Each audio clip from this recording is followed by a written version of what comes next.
Le Seigneur Jésus-Christ vous bénisse. Je sais que non, beaucoup de gens ont des interrogations. Aujourd'hui, je j'aimerais parler d'un point très important qui va certainement vous intéresser. Le point sur l'échec. En fait, l'échec peut être de plusieurs manières.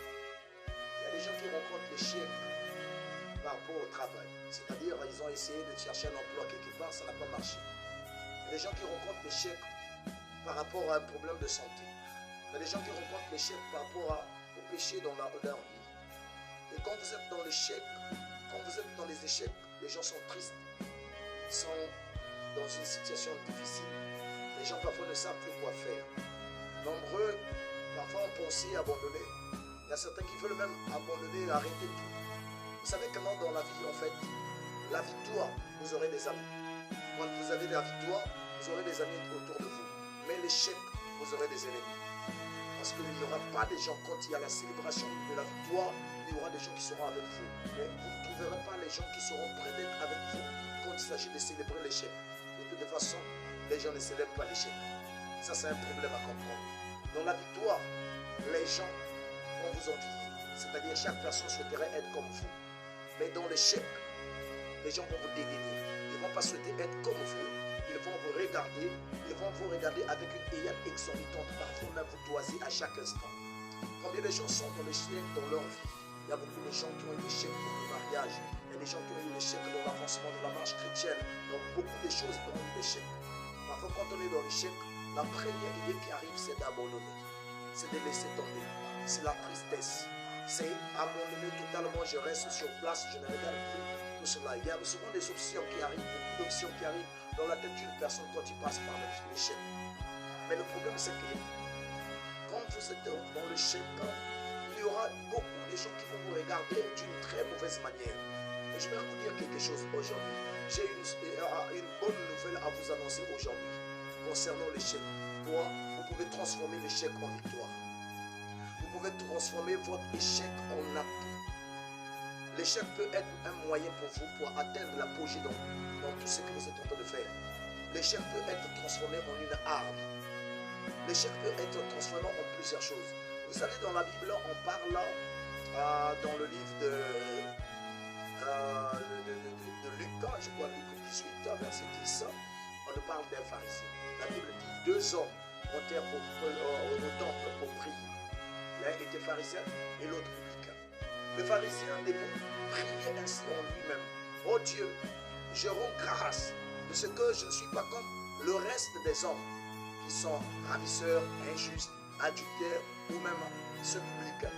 Regardez déjà ce coup-là. Il essaie de créer une comparaison. Vous allez trouver des gens qui vont se comparer à vous, qui vont essayer de montrer comment vous êtes faible, comment ça ne marche pas, comment vous êtes vraiment sous vraiment les autres. C'est souvent ce que les gens disent. Mais si vous voyez par exemple, vous examinez convenablement, il est dit, je jeûne 2 fois la semaine, je donne la dîme de tous mes revenus. Si vous lisez dans le verset 13, on parle de l'attitude de l'autre. Donc l'un était en train de faire l'apologie. Il avait ce qu'il avait comme capacité et ce qu'il avait. Mais il y avait l'autre. Si vous lisez dans le verset 14, on dit,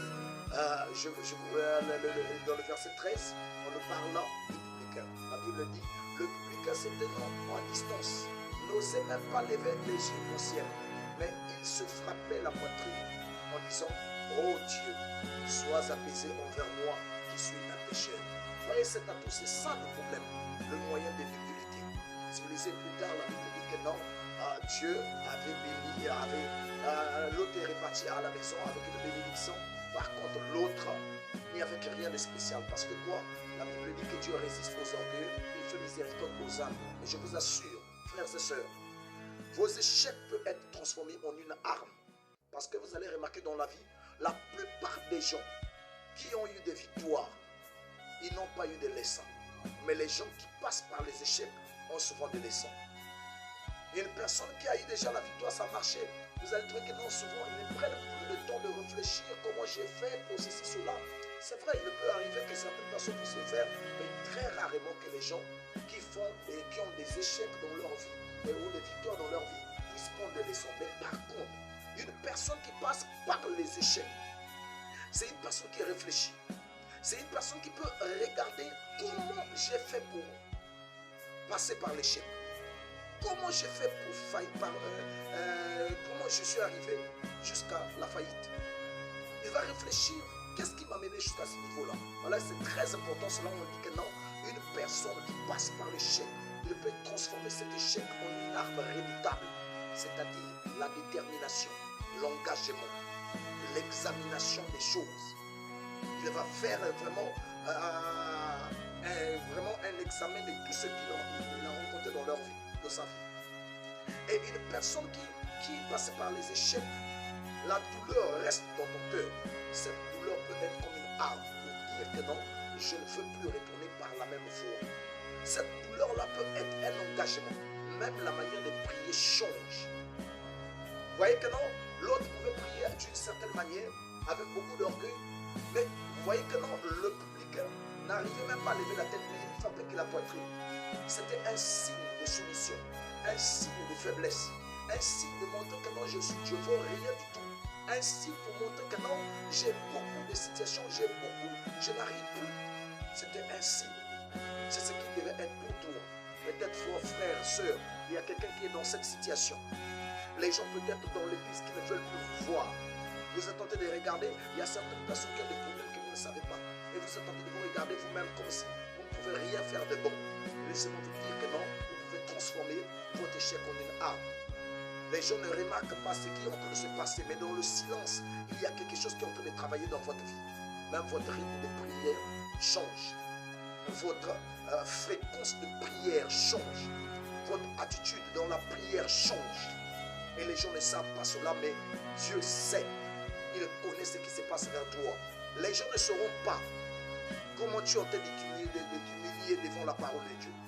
Les gens ne sauront pas comment tu es en train de regretter. Les gens ne sauront pas. Ils auront toujours l'idée de la personne que tu étais hier.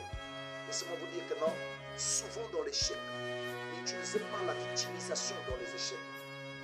Très souvent, nous avons rencontré les gens quand ils sont dans les échecs, ils cherchent la personne à qui jeter l'anathème. Ils cherchent la personne qu'il faut accuser.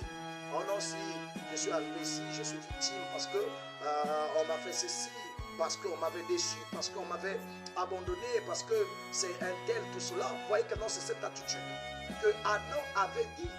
Il dit que non, c'est la femme que tu as mis à côté de moi. Non, il avait une responsabilité. Vous voyez que non, il avait le droit de dire non à cela, mais il avait pris un engagement. Vous voyez que non, très souvent nous disons toujours, quand les problèmes arrivent, nous cherchons toujours qui il faut accuser. Non, ça c'est une mauvaise position de faire les choses.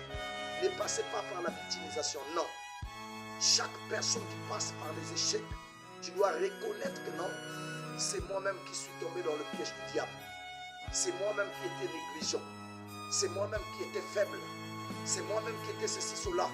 Mais cette fois-ci, je vais me relever et je prends maintenant la position pour attaquer maintenant. Ou encore contrecarrer. Ou contre-attaquer par rapport à ce que j'ai rencontré. Donc vous pouvez encore arriver. Avec l'échec, vous pouvez transformer quelque chose, l'invisible, à quelque chose de matériel.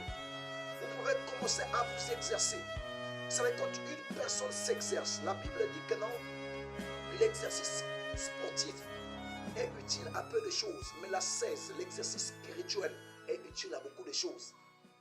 Une personne qui s'exerce spirituellement, il s'exerce dans la prière, il s'exerce dans la méditation, il s'exerce dans l'exhortation, il s'exerce dans beaucoup de points. Vous allez trouver que sa capacité va changer, sa manière d'attaque va changer, son raisonnement change. Donc qu'est-ce que nous faisons? Très souvent, les gens continueront à te regarder, à te mépriser. Laisse-les. Parce que c'est quoi? C'est l'erreur que les Philistins ont fait. Alors que Samson était attaché, ils étaient en train de se moquer, mais ils ne savaient pas, dans le silence, qu'est-ce que Samson était en train de faire. Quel exercice que Samson était en train d'accomplir. Ils ne savaient pas au-dedans de Samson ce qui est en train de se passer. Mais jusqu'à ce que les choses devaient changer. L'échec s'était transformé en atout. Parce que c'est quoi? Les dégâts que Samson va faire seraient plus multipliés par 2, par rapport à ce qu'il faisait autrefois. C'était même beaucoup plus. Voyez-vous? Donc, si auparavant, il avait un tas de gens qu'il avait terrassés, mais cette fois-ci, il y a eu encore plus de gens qu'il avait terrassés. Pourquoi? Parce qu'il avait reçu l'entraînement. Il est passé son échec, il a transformé ça en atout. Parce que très souvent, les gens, quand tout va bien, même leurs prières sont parfois négligeables. Quand tout va bien, la manière de prier, parfois la manière de jeûner, les engagements, il n'y en a pas assez. Mais quand une personne passe par les échecs, quand il rentre en lui-même, la Bible aime dire cela. Très souvent, ayant rentré en lui-même, très souvent la Bible aime dire ce mot. Quand une personne est dans l'échec, il rentre en lui-même. Il rentre dans le secret de sa chambre, dans le secret de sa maison. Il rentre dans l'examen de soi-même. Self-examen. Il commence à regarder, à examiner les choses jusqu'à ce qu'il peut atteindre quelque chose. Je te dis aujourd'hui, ne recule pas. Malgré tout ce que l'on va dire, malgré la manière dont les gens vont dire, ne recule pas. Ne regarde pas les gens qui t'ont abandonné. Parce que tu auras beaucoup de gens qui vont te les laisser. Parce qu'ils vont te regarder comme un échec. Mais regarde les amis que tu vas avoir pendant l'échec. Les véritables amis, tu les auras. Quand tu es dans l'échec, les gens qui seront avec toi alors que tout ne marche pas. Parce que tu vas te dire que non, j'ai perdu beaucoup d'amis. Et regarde combien d'amis que je vais gagner après. Et je vous assure, les amis qui vous ont accepté pendant les moments difficiles sont souvent des amis qui vont vous accompagner pendant longtemps. Mais les amis qui vous ont accepté pendant la réussite, dans le travail, dans les affaires, alors que tu étais élevé, ces amis-là, ils peuvent vous abandonner à n'importe quel moment. Mais par contre, les amis qui vous ont jamais abandonné, même dans l'échec, ou les amis que vous avez rencontrés au moment où tout ne marchait pas, ce sont ces amis-là qui dureront avec vous. Que le Seigneur Jésus-Christ vous soutienne dans tout ce que vous êtes en train de rencontrer.